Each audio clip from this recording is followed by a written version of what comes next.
What is up, everybody? Welcome to The Shift right here on YouTube. I am Francisco Rojas. It's been a minute since I've done a video, but new off season, and time for a clean slate. Get back to doing more videos. So me and Nick will be back with a new podcast episode very soon. But for right now, got a video for you. So to start the off season, figured. And we'll get into a bunch of free agency talk, on the podcast and all this offseason, especially a lot of Hall of Fame talk. That's what I really like to do come off-season time, into January. So we'll get to that. But three things that stood out to me in baseball so far this week. So wanted to talk about three things, starting with, and we'll go like 3, 2, 1. So not going to start out with the thing that popped out to me the most, but I will start with number 3. What about Joe Kelly? Joe Kelly is definitely an interesting character, fun personality for Major League Baseball. But he was on the Baseball Isn't Boring podcast. I don't know if he's like a part of the podcast, but either way, he was on the podcast, and he kind of talked about the Yankees being a mismatch and how much of a mismatch they were. And pretty much saying they weren't even deserving to be in the World Series. Here is what he said.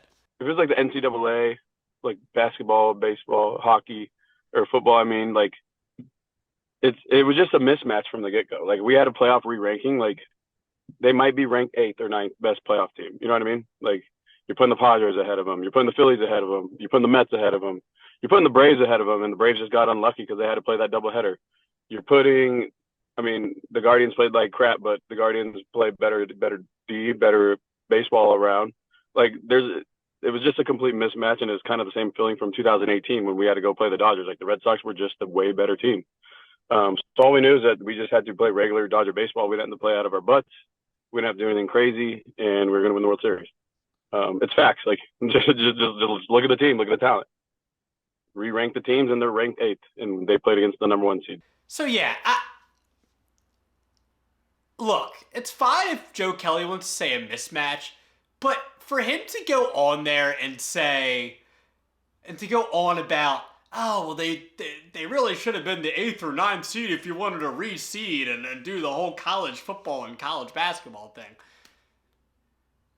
And then he mentioned the Atlanta Braves, who didn't even make the playoffs. Yeah, they went to, they went down to the wire with the Mets, and you had that whole fun doubleheader at the end of the Braves didn't make playoffs. Braves didn't make the playoffs, and you're trying to make that comparison. I get it. The Yankees defense really let them down there in Game 5, but it's a really stupid thing for Joe Kelly to say. I'm not surprised. That's who Joe Kelly is, but it was really, really dumb. Like, Yankees-Dodgers was a good matchup. Not just because the franchises were the franchises, but just because it was actually a good baseball matchup between the two teams. It was actually going to be a good matchup. So that's number 3, was Joe Kelly ripping the Yankees. Him saying mismatch fine, but all other stuff I thought was ridiculous. Number 2, Classic Baseball Era Committee. That came out. The 8 guys that we're going to see for this Hall of Fame class. The Classic Baseball Era Committee. And the 8 guys were Dick Allen, Ken Boyer, not Josh Donaldson, Steve Garvey, Vic Harris, Tommy John, Dave Parker, and Luis Tiant. Rest in peace, he just passed away. And there are 4 guys that stick out to me. There are a couple of guys that played in the Negro Leagues. Might have to do a little research on them. And the 4 guys here, maybe I think this offseason I will do some Cooperstown cases on these guys. I think each of them are probably deserving of a closer look at each one. But I will say Dick Allen, there's a lot of people out there that think Dick Allen should be a shoo-in and should have been a long time ago. I don't know, man. I think Dick had an incredible peak. I don't know about the length of his career. And I do think the longevity plays a part in the Hall of Fame case. So Dick Allen, I don't know, maybe I need to take a closer look at it. I know there's a lot of people out there that feel strongly that he should be in. You're entitled to your opinion. I'm not all that crazy about Dick Allen being in the Hall of Fame, but I think it could be borderline. Tommy John had a very long career, and he was the first to, it's the surgery is named after him. Tommy John had a very good career. I don't know about Hall of Fame. Again, closer look. Dave Parker, I'm going to say off the bat, and I don't want to disrespect Dave Parker because, everything that's been going on health-wise with him, he's very old and all that stuff, so people are talking about they want him to be in before he passes. Dave Parker had a very good career. I can say pretty adamantly that he's not a Hall of Famer. And that's all I'm going to say about Dave Parker. Dave Parker had a very good career. I don't think he's a Hall of Famer. He's not a Hall of Famer. But we'll see. Luis Tiant, he's someone might have to take a closer look at for sure. He had a very good career. And, metrics, wins above replacement, stuff like that. Kind of in his favor for a potential Hall of Fame case. So maybe Classic Baseball Era Committee, by the way, rest in peace, just passed very recently.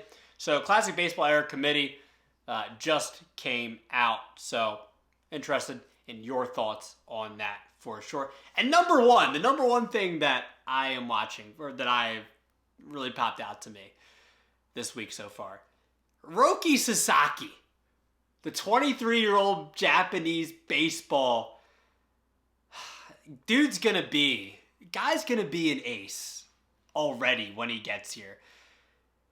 According to ESPN's Kylie McDaniel, he reported that Japanese star pitcher Roki Sasaki is anticipated to be posted by his Japanese team this winter, opening the door for MLB teams to pursue him.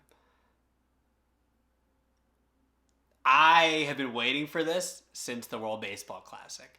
The dude's nasty, has the nastiest splitter I think I've ever seen. Maybe not ever, but he throws it I heard this word recently, I forget the reporter's name, but distinct. Very distinct splitter. It's incredible. Throws triple digits fastball. Favorites of the Dodgers. Favorites to land him are the Dodgers.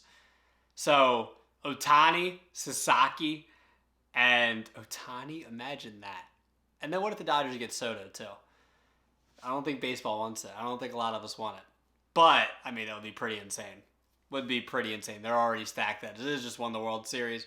Would be unbelievable. So, if Roki Sasaki is posted this winter, which it sounds like he will be, it's going to be really interesting to see where he goes. Some things I'm reading are that some believe that he would actually rather sign with a smaller market team, so that's could be interesting, which would eliminate Phil's, Dodgers, Yankees, Mets, stuff, teams like that. Gonna be interesting. So Roki Sasaki has been is most likely going to be posted by his Japanese team that he's been playing for. Unbelievable. So, and we'll be watching that all winter long.